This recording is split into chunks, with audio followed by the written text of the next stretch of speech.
Ẹ káàárọ̀, ẹ káàsán, ẹ káalẹ́ níbikíbi tẹ bá ti ń wò mí. Ẹ káàbọ̀ sórí channel Mummy AJ TV. Fẹ́yìn tẹ bá come across channel mi for the first time, ẹ jọ̀ọ́ ẹ bá mi like, ẹ bá mi share, ẹ bá mi comment, ẹ bá mi subscribe. Ẹ̀yin tèmi, mo lérò pé ẹ ti wo eré Ìfẹ́kúfẹ̀ẹ́ produced by Habeeb Alágbe. Nínú eré yìí, ẹ máa rí ọ̀pọ̀lọpọ̀ ẹ̀kọ́ láti kọ́ nínú eré yìí. Eré Ìfẹ́kúfẹ̀ẹ́ yìí ó sọ̀rọ̀ nípa àwọn ọmọkùnrin mẹ́ta nínú eré yìí tó jẹ́ pé wọ́n fẹ́ràn owó ju nǹkan míì lọ. Nílé ayé, téèyàn bá ti lè fẹ́ràn owó ju ẹ̀mí ẹ̀ lọ, kò sí nǹkan téèyàn yẹn ò lè ti orí bọ̀, kò sí nǹkan téèyàn yẹn ò lè ṣe láti fi ní owó. Tó jẹ́ pé gbogbo aims ẹ̀, owó, owó. A mọ̀ wípé owó dáa láti kà ní, ṣùgbọ́n ẹ má jẹ́ á fẹ́ràn ẹ̀ ju ẹ̀mí ara wa lọ tó jẹ́ pé a máa lọ endanger ara wa nínú ewu nítorí pé a fẹ́ ní owó. Kí lẹ máa rí kọ́ nínú eré Ìfẹ́kúfẹ̀ẹ́ yìí? Nínú eré Ìfẹ́kúfẹ̀ẹ́ yìí, a rí ọkùnrin mẹ́ta, ọ̀rẹ́ ni wọ́n. Àwọn méjèèjì wọn ò níṣẹ́, àmọ́ iṣẹ́ tí wọ́n yàn láàyò ni iṣẹ́ yàwúù yàwúù fraudster. Nínú eré yìí, ẹ máa rí Habeeb, ẹ máa rí ọ̀pọ̀lọpọ̀ àwọn òṣèré nínú eré yìí. Àwọn mẹ́ta yìí wọ́n ń kóra wọn kiri, tó jẹ́ pé best of friend ni wọ́n. Wọ́n ń kóra wọn kiri. Ẹ wo ìgbà tó jẹ́ pé tí kan bá gbé obìnrin wá, ó máa parọ́ fún un láti bá sùn wípé òun ń ṣiṣẹ́ ní so so so company. Tó jẹ́ pé èyí obìnrin, ó máa believe ẹ̀. Tó jẹ́ pé òun náà máa gbéra ẹ̀ lẹ̀, wọ́n máa bá ṣe oríṣiríṣi nǹkan. Lẹ́yìn ìgbà tí wọ́n bá bá ní àjọṣepọ̀ tán, wọ́n máa block ẹ̀, wọ́n á yí ọwọ́ ẹ̀ sígbó. Wọ́n á tún mú ọmọbìnrin míì, wọ́n á tún jáde, wọ́n á tún parọ́, wọ́n á tún ṣe gbogbo nǹkan. Àmọ́ nínú iṣẹ́ yàwúù yàwúù tó ń ṣe yìí, owó kéékèèké ná ń gbà. Wọ́n pinnu wípé àwọn fẹ́ máa gba owó ńlá. Ẹ wo ìgbà tí wọ́n lọ sí ọ̀dọ̀ babaláwo, tí babaláwo fún wọn ní igbá. Ẹ wo tí babaláwo ṣe fún wọn ní igbá, wípé igbá yẹn ọṣẹ wà nínú ẹ̀ kán lọ fi wẹ̀. Tí wọ́n bá ti fi wẹ̀, wọ́n máa máa cash out owó. Ẹ wo ibi tí táwọn tí ń béèrè lọ́wọ́ babaláwo pé àwọn fẹ́ máa cash out big big money o. Babaláwo sọ pé tẹ́ bá fẹ́ máa cash out big big money, ètùtù tóun máa ṣe fún yín, ètùtù tó jẹ́ pé ẹ máa san owó ńlá ni. Àwọn ní kékeré, àwọn ò ní owó ńlá tó jẹ́ pé owó kéékèèké làwọn ní. Babaláwo ní owó kéékèèké tẹ́ ẹ ní, iṣẹ́ kéékèèké ni ẹ máa gbà. Ẹ wo ìgbà tó ń gba ọṣẹ yẹn tí wọ́n padà sílé. Nínú eré yìí náà, ẹ máa rí Zainab Bákàrè. Ipa ni Zainab Bákàrè kó.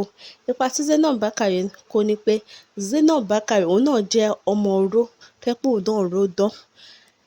Ẹ wo ìgbà tí òun àti Habeeb tán pàdé ní restaurant tí wọ́n jẹun. Habeeb fún ní format tiẹ̀ wípé òun nílé sí Abuja, òun ní mọ́tò, òun ní company, òun ní gbogbo ẹ̀. Tí èyí obìnrin náà tóun náà tún pa irọ́ fún Habeeb, tó jẹ́ pé irọ́ tí èyí obìnrin pa gan ó ju ti ọkùnrin lọ. Tó jẹ́ pé àwọn méjèèjì wọ́n wá tán ṣe máa gbá ara wọn. Meanwhile, irọ́ làwọn méjèèjì dẹ̀ ń pa fún ara wọn. Ẹ wo ibi tí Zainab ti ń sọ fún ọ̀rẹ́ ẹ̀ nípa Habeeb.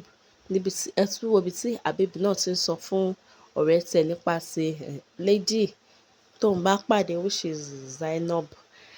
Ẹ wo ìgbà tí àwọn méjèèjì tán wà lóòtẹ̀, tán lọ gbafẹ́, tán lọ ṣe fàájì.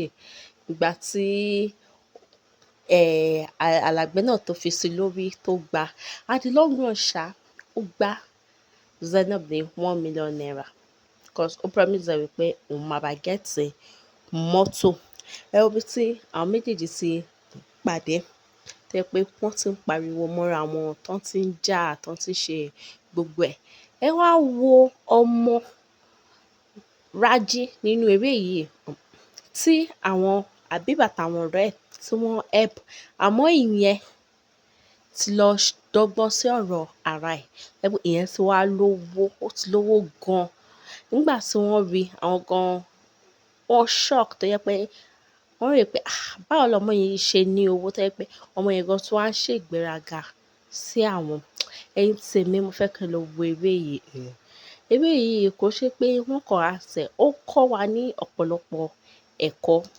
Nínú eré yìí kan náà, ẹ wo ibi tí òun àtàwọn ọ̀rẹ́ ẹ̀ tó ti gbé àwọn lọ sí club cause wọ́n ní ọ̀rẹ́ kan tó invite wọn lọ sí club tó wá pàdé Raji. Ẹ wo tí Raji ṣe downgrade wọn tó ń ṣe argue tó yẹ pé wọ́n fẹ́ jà gan. But ọ̀rọ̀ yẹn ló wá trigger ìbínú wọn tó wá fi lọ sí ọ̀dọ̀ babaláwo padà pé bàbá àwọn náà fẹ́ máa cash out millions of naira wípé owó tí àwọn cash out yìí wípé owó yẹn ò tó àwọn. Babaláwo sọ pé wọ́n máa lọ wá owó ńlá wá ni o. Nígbà tí wọ́n sọ lọ, babaláwo receive call tó máyàn sọ̀rọ̀ àwọn iṣẹ́ tó ti ṣe sílẹ̀. Ìgbà tí babaláwo wá receive call tán, àwọn á sọ fún babaláwo pé iṣẹ́ tó ń ṣe fún ẹni tó yẹ pé ó fẹ́ wá gba iṣẹ́ yìí ni àwọn náà fẹ́ làwọn fẹ́ ṣe. Babaláwo wá bẹ̀ lọ́wọ́ pé ẹ̀mí wọn ò lè gbé iṣẹ́ tí wọ́n fẹ́ ṣe yìí o. Number one, ó involve owó cause ẹni egbére wọ́n fẹ́ lọ mú wá. Ibi táwọn mẹ́tẹ̀ẹ̀ta ti ń debate lórí ọ̀rọ̀ yìí nígbà tí wọ́n kúrò ní ọ̀dọ̀ babaláwo tán wà lé tán debate lórí ọ̀rọ̀ yẹn. Ìgbà tó wá pinnu, wọ́n wá padà sí ọ̀dọ̀ babaláwo pé bàbá àwọn ti ready láti lọ wá ẹni egbére wá. Ibi tí babaláwo ti rí wọn ní agbára tó tún sọ fún ẹ pé kó lọ wá ẹni egbére wá nínú igbó. Ẹ̀yin tèmi, ẹni egbére. Ṣé o rò pé ẹni egbére easy láti rí? Ẹ̀yin tèmi, mo fẹ́ kẹ́ lọ wo eré yìí. Àbọ̀fẹ́yìn tí ẹ bá ti wò, ẹ jọ̀ọ́ ẹ bá mi comment lọ́dà comment section. Ẹ má gbàgbé láti like, share. Ẹ̀yin tí ẹ bá sì wò náà, mo fẹ́ kẹ́ lọ wo eré new film ni wọ́n ṣe release ẹ̀ síta. So mo fẹ́ kẹ́ lọ wò. Ẹ wo ibi tí wọ́n ti kúrò lọ́dọ̀ babaláwo tó ti lọ. Wọ́n lọ pẹ̀lú mọ́tò wọn tó yẹ pé wọ́n lọ ní igbó yẹn. Imagine ṣé mọ́tò náà fẹ́ lọ fi wá ẹni egbére ni àbí I don't know. Ẹ wo ibi tí wọ́n ti pàdé ìyá arúgbó lọ́nà tó ti ń béèrè ọ̀nà lọ́wọ́ ìyá pé níbo ni igbó dókú àbí wọ́n ṣáà sọ ibi tí àwọn ń lọ fún ìyá yẹn. Ìyá yẹn wá béèrè lọ́wọ́ pé kí ni ẹ fẹ́ lọ ṣe nínú igbó aginjù igbó burúkú yẹn? Wọ́n ní wípé kó má worry wípé wọ́n mọ̀ nǹkan táwọn fẹ́ lọ ṣe pé ibi táwọn egbére wà. Ìyá yẹn ṣáà ń persuade wọn pé kó má lọ wípé inú igbó. Meanwhile ìyá yẹn spirit dẹ̀ ni. So ìkan lára wọn wá sọ fún ọ̀rẹ́ wọn pé ó dà pé ìyá yìí ó fẹ́ lo ọgbọ́n fáwọn ni wípé kò fẹ́ káwọn dé bẹ́ẹ̀, kò fẹ́ káwọn ṣe nǹkan as in get. So ibi tán ṣáà ti ṣe wọ́n ṣáà bínú ṣá, wọ́n padà sínú mọ́tò wọn. Ibi tí ìyá ti disappear tó ti lọ, ibi tí àwọn ti lọ. Ẹ̀yin tèmi, mo fẹ́ kẹ́ lọ wo eré yìí. Nínú eré yìí, mo fẹ́ kẹ́ lọ wò bóyá wọ́n rí ẹni egbére gbé wá àbí wọ́n rí ẹni egbére gbé wá. Bẹ̀tẹ̀ tẹ́ bá wò, ẹ máa get nǹkan tí mo sọ, ó máa yé yín. And then Raji tó yẹ pé àwọn náà ń bọ́ Raji tẹ́lẹ̀. Suddenly tí Raji wá di olówó. Ẹ máa mọ nǹkan tí Raji ṣe. Bóyá Raji, bóyá ó tẹ́ǹdì ni o, àbí Ọlọ́run ló bless them naturally o, àbí ẹni ó jalè ni o. Ẹ get. By the time tẹ́ bá lọ wò, ẹ máa understand, ó máa yé yín. Ẹ̀yin tèmi, ẹ jọ̀ọ́ má gbàgbé láti bá mi share, láti bá mi comment, láti bá mi like, and then láti bá mi subscribe. Thank you guys. See you guys in my next video. Bye.